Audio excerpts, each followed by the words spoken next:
ஒவ்வொரு கேமேட்டிலும் ஒரு மரபணுவின் எத்தனை அல்லீல்கள் உள்ளன?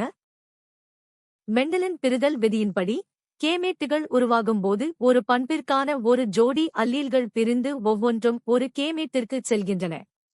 எனவே, ஒரு கேமேட்டில் ஒரு மரபணுவின் ஒரு அல்லீல் மட்டுமே இருக்கும். உடல் செல்களில் டிப்ளாய்டு மட்டுமே ஒரு மரபணுவின் 2 அல்லீல்கள் காணப்படுகின்றன. இரைச்சலுக்கு ஆளாவதால் ஏற்படக்கூடிய ஒரு விளைவு என்ன?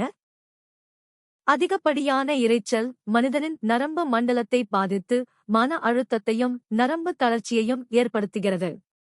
இது செவிப்புலன் மற்றும் ஒட்டுமொத்த உடல் நலத்திற்கு தீங்கு விளைவிக்கும்.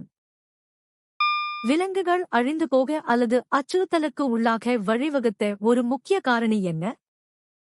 மனிதர்களின் தேவைக்காக விலங்குகளை அதிகப்படியாக வேட்டையாடுதல் மற்றும் காடுகள் அழிக்கப்படுவதால் அவற்றின் வாழ்விடங்கள் சுருங்குவது விலங்குகள் அழிய முதன்மை காரணமாகும். இது பல்லுயிர் பெருக்கத்திற்கு பெரும் அச்சுறுத்தலாக உள்ளது. ஒரு இலையில் பாலிசேட் பாரன்கேமா முதன்மையாக எங்கே அமைந்துள்ளது? இருவித்திலை தாவர இலைகளில் ஒளிச்சேர்க்கைக்காக அதிகப்படியான பசுங்கணிகங்களைக் கொண்ட பாலிசேட் பாரன்கேமா மேல் புறத்தோலுக்கு கீழே அமைந்துள்ளது. இது செங்குத்தாக அடுக்கப்பட்ட செல்களைக் கொண்டு சூரிய ஒளியை அதிகப்படியாக உறிஞ்ச உதவுகிறது. ஒரு பட்டாசு வெடிக்கும்போது ஒரு பொதுவான கவனிப்பு என்ன? பட்டாசு வெடித்தல் என்பது ஒரு வேகமான வேதியியல் மாற்றமாகும். இதில் வெடிமருந்து எரிந்து வெப்பம், ஒளி, சத்தம் மற்றும் பல்வேறு வாயுக்களை ஒரே நேரத்தில் வெளியிடுகிறது. இது ஒரு மீளா மாற்றமாகும். ஒளிச்சேர்க்கை நிறமிகளின் எத்தனை வகுப்புகள் குறிப்பிடப்பட்டுள்ளன?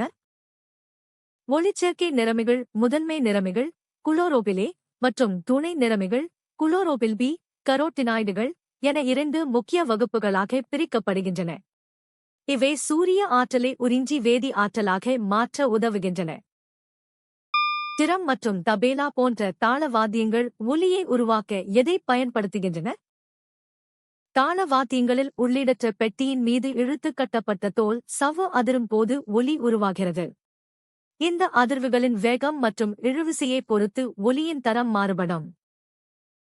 மரபணு வேறுபாடுகளை ஒப்பிடுவதற்கு DNA கைரேகை ஒரு திறமையான முறையாக அமைவது எது? DNA கைரேகை முறை முழு மரபணுவையும் வரிசைப்படுத்தாமல் குறிப்பிட்ட பகுதிகளை மட்டும் ஒப்பிடுவதால் இது மிகவும் எளிதான மற்றும் விரைவான முறையாக கருதப்படுகிறது.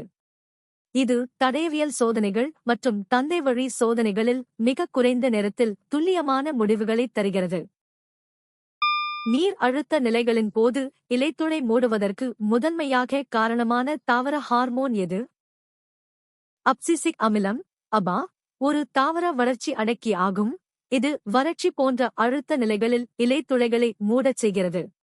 இது நீராவி போக்கை குறைத்து தாவரத்தின் நீர்ச்சத்தை பராமரிக்க உதவுகிறது. ஜிப்ரலின் தண்டு நீட்சி மற்றும் விதை முளைத்தலை தூண்டுகிறது. பாயிலின் விதி எதற்கு பயன்படுத்தப்படுகிறது? மாறாத வெப்பநிலையில் ஒரு குறிப்பிட்ட நிறையுள்ள வாயுவின் அழுத்தம் அதன் கன அளவிற்கு எதிர் விகிதத்தில் இருக்கும் என்பதே பாயிலின் விதியாகும்.